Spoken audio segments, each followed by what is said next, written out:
Efa ela zany ny andro ka leo lazaiko androany fitiavako anao hatramizay tsy niova zany kaza tiany akirikalina raha tonga ambany lafatra fa ny olona eto tany zany tsisy tonga lafatra efa ela zany ny andro ka leo lazaiko androany fitiavako anao hatramizay tsy niova zany kaza tiany akirikalina raha tonga ambany lafatra fa ny olona eto tany zany tsisy tonga lafatra azafady aky malala tsy hoe ny sary atala ninidy te alala fa juste manala ankehitriny efa nahita zay mba tena anjara hoa enao atao veloma fa mapefakapana sanatry manosika fa zao vo tonga sainde sale tsy menona rehefa sendra mitarainde aleo tsy asina sira hoa fa so de mamy loatra sa efa tsy mila kane kafenao mamboatra azafady azafady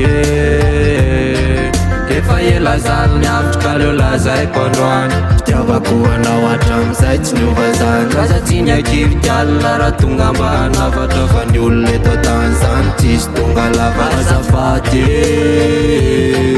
azafady raha tonga mba ilazy azafady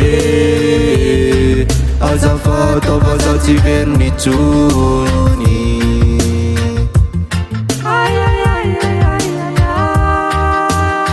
alorikala mba malala tsy tina mitsotrano anao mba hitsahirina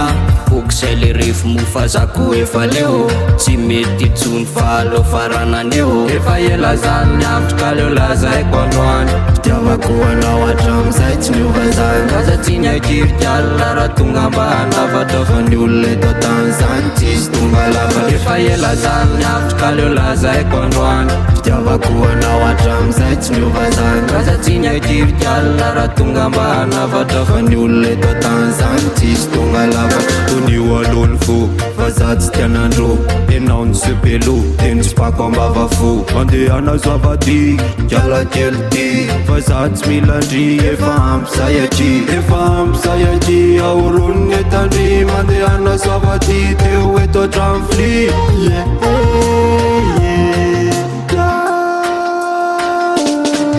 efa ela zany ny avitry ka leo lazaiko androany fitiavako anao hatramizay tsy niova zany kaza tiany akirikalina raha tonga ambany lafatra fa ny olona eto tany zany tsisy tonga lafatra efa ela zany ny avitry ka leo lazaiko androany kaza tiany akirikalina raha tonga ambany lafatra fa ny olona eto tany zany tsisy tonga lafatra